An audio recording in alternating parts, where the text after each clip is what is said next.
Well, you've probably seen drag queens on TV, like on the RuPaul's Drag Queen show. RuPaul's Drag Race, right. They may be a part of mainstream culture now on television, but they've always been performing in local communities, and now they could really use your help. Brady Mallory is here to explain why. Hi, Brady. Yeah, well, drag performers have always been an important part of the LGBTQ plus pride movement, but 2020 hit them really hard in more ways than one. A local drag queen is showing us why it's important to support the craft this Pride Month and beyond.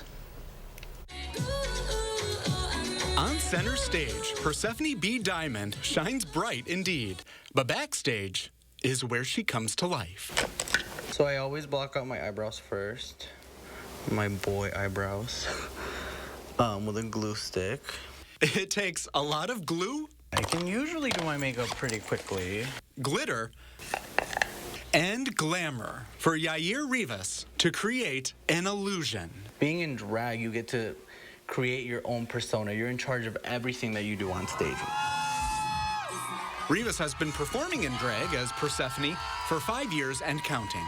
And it's amazing because not only do I get to showcase like my drag and what I can do performing wise, but I get to showcase like all the art that goes into it. Persephone is just one of the many drag performers in the Madison spotlight. Last year, though, COVID hit and the stages went dark. It was so depressing because this is like one of the only things that really makes me happy.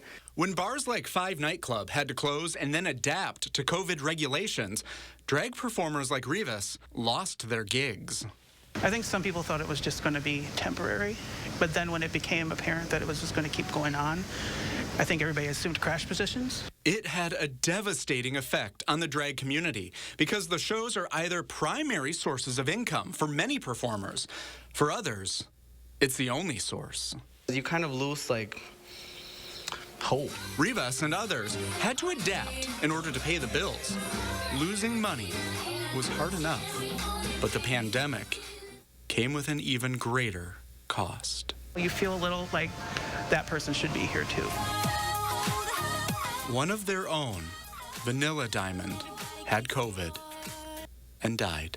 To us in the drag community, she is not a faceless number. She's very much a part of this, part of who we are. Even the main sign that's on the stage has a diamond in remembrance of her. After everything, Rivas has hope for a better year. Obviously, once I finish my makeup and I put my wig on, I can't help but look at myself in the mirror. With restrictions lifted, drag performers are getting back to work. So I'm really hoping that we get as much support, especially in the Madison drag community, because we definitely need it. Persephone B. Diamond may be a well-put-together illusion, but underneath Rivas's glue, glitter, and glamour, there's a lot of passion, determination, and heart. And there's nothing more real than that. I knew that Persephone was going to be something that I was going to work so hard for, and it was going to become something amazing, and look at me.